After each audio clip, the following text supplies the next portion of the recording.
Adults have aging spurts at age 44 and age 60, similar to how kids go through growth spurts. I'm 38 years old. I am coming up fast on this first big aging spurt, so I'm gonna tell you exactly what I am doing to prepare for this in this video. And no, it's not about going out and getting all the Botox and fillers. That is literally not the answer. I'm Dr. Marinlock, known here as the Budget Dermatologist. I focus on healthy aging, and I always keep skincare simple for you. So make sure you are subscribed to my channel if this resonates with you, and come say hi on Instagram at the Budget Dermatologist. So let's get into this study here, published this year in August of 2024. It has a very fancy title that basically means how our body's processes change in bursts as we get older. So what these researchers found is that the process of human aging is not this simple linear trend where every day we are getting equally older and more fragile. Instead, they are suggesting that we are really going along more of a flat line, and then boom, we get a big burst in aging, and then go along some more, and then boom, another big burst. Right around age 44, there is your first big aging burst. Okay, a burst of what exactly? It was a burst of age-related molecules and blood markers from the samples that they took from the participants in this study. They refer to these on the chart as crests. You can see these here, a crest and another crest. This is an aging burst, the first one at 44 and a second one at age 60. And these two crests are where substantial molecular alterations occurred in this study. Now here's where it gets interesting to me as a dermatologist. They found that aging of skin and muscle accelerated at both of these crests. Our skin has an extracellular matrix that gives it support and structure and makes it look youthful. It's composed of things like collagen and elastin.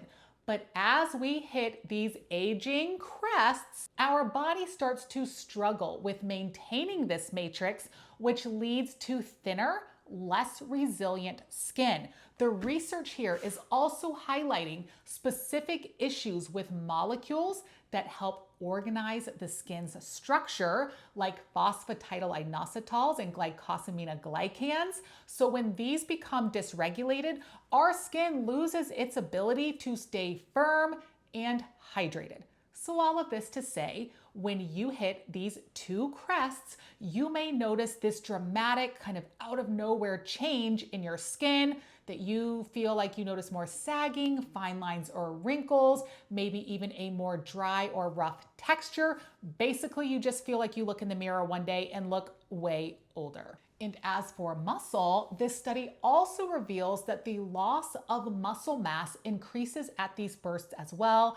And in my opinion, the loss of muscle with aging is one of the biggest threats to our health. I am focusing very much on that for myself. I'm going to show you something that I'm doing in just a minute with that. But I want to get more into the results of the study. They also found that our capacity to metabolize caffeine, I just have all the things here right now, guilty as charged.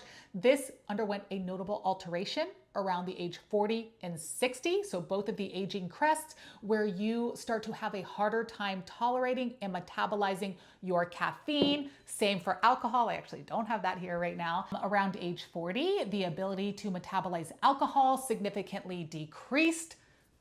More findings, more bad news. At age 60, the immune system takes a hit. You become more susceptible to diseases and illnesses.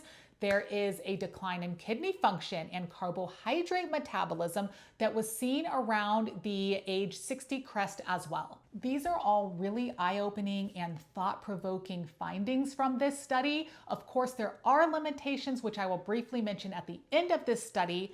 But my personal takeaways after really doing just a deep dive into this very in-depth study is almost like it gave me this kick in the pants to really dial in my health goals right now. So here is what I am doing. My number one priority to slow down my aging process is actually nothing to do with the skin, shocking from a dermatologist, but instead I am focusing on increasing my muscle mass. So straight up lifting more weights in eating more protein to build and maintain this muscle. I really want to offset the amount and even reverse the amount of natural muscle loss that will occur with age. If you have more muscle on your body, your bones will also be stronger.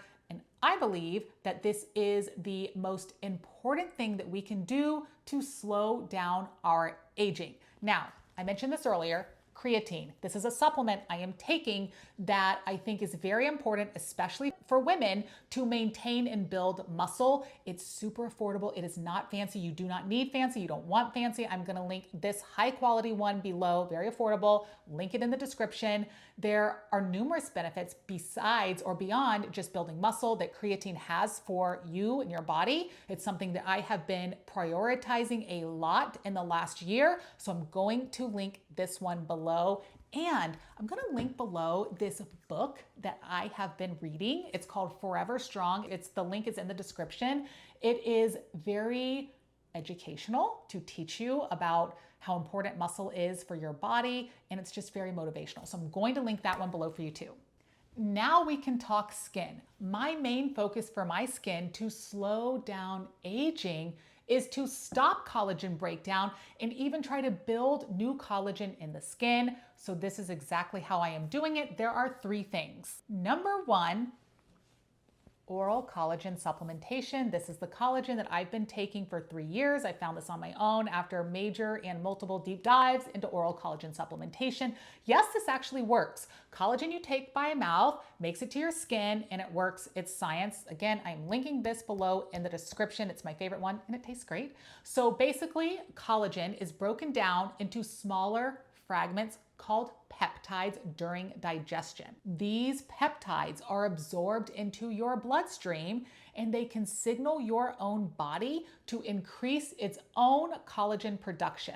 And additionally, they provide the building blocks that are needed for collagen synthesis. So this will help improve your skin elasticity, the hydration of your skin. It improves the overall texture by replenishing your collagen levels in the skin. So ultimately, this can lead to firmer, smoother skin with reduced signs of aging like wrinkles and sagging. Okay, the next thing I do is red light therapy. This therapy really works, and it's something to really consider as you are preparing for these aging bursts and you just want to be doing the most for yourself. So I have this red light mask that I use. I will link this one in the description of this video. Red light penetrates your skin and it stimulates the mitochondria in your skin. These are the energy powerhouses of our cells. So when these mitochondria absorb the red light, they produce more energy, or ATP. This enhances our cellular activity and thus the production of collagen, okay? The third thing is topical skincare. I love my topical skincare. If you are not new here, now you know.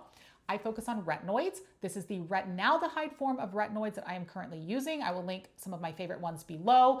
I also focus on peptides, vitamin C, and obviously a great SPF with antioxidants to give an extra boost to protecting our collagen from UV destruction of that collagen. So retinaldehyde face cream, retinaldehyde eye cream.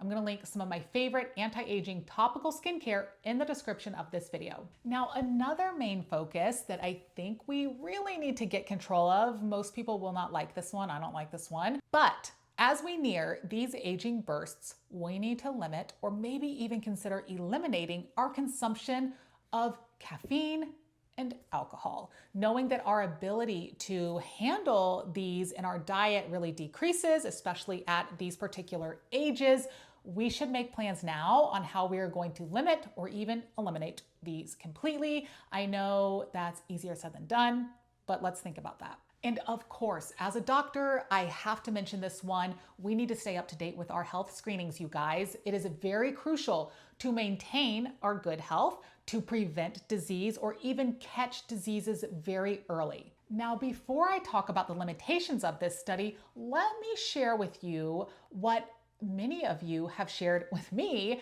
from a post about this topic that I put on my social media a few weeks ago. Many of these messages are people who have hit these aging crests and noticed these exact changes in their health and in their skin. The comments and the messages, the stories that you guys shared were really interesting, and I find anecdotes like this personally very helpful and eye-opening despite the limitations that may come with some of these studies. So if you don't follow me on Instagram, go hit follow over there right now. I love interacting with you guys over there as well. Now let's talk about the limitations of this study. It was a smaller study overall, only 108 participants, and it was also a study where they pulled from a smaller, more limited geographical area. And another point I will bring up is there isn't quite enough information on the participants' lifestyle from this study. So perhaps if we had more information on their physical activity, alcohol, caffeine intake, and then more longitudinal information on their BMI and insulin sensitivity, it would make this study even stronger. A couple other points I want to make is that the mean observation period and the follow-up period for these participants was relatively brief for following these aging patterns. Also, the data points were derived exclusively from blood samples, which can cast doubt on their direct relevance to other tissues like the skin and muscle. Although I will point out that the markers that they measured are known to correlate, so I still think there is some merit to all of the findings in this study. So for me personally, this study has encouraged or motivated me to adopt some of these lifestyle changes with a little more urgency as I am approaching my 40s. Ideally, these lifestyle changes will lower the risk of age-related diseases like cardiovascular disease, neurodegenerative conditions, and even diabetes. So now, what do you think of this study? What changes are you going to make? Let me know in the comments. Make sure you are subscribed. Come say hi on Instagram @The Budget Dermatologist, and I'll see you guys soon. Bye.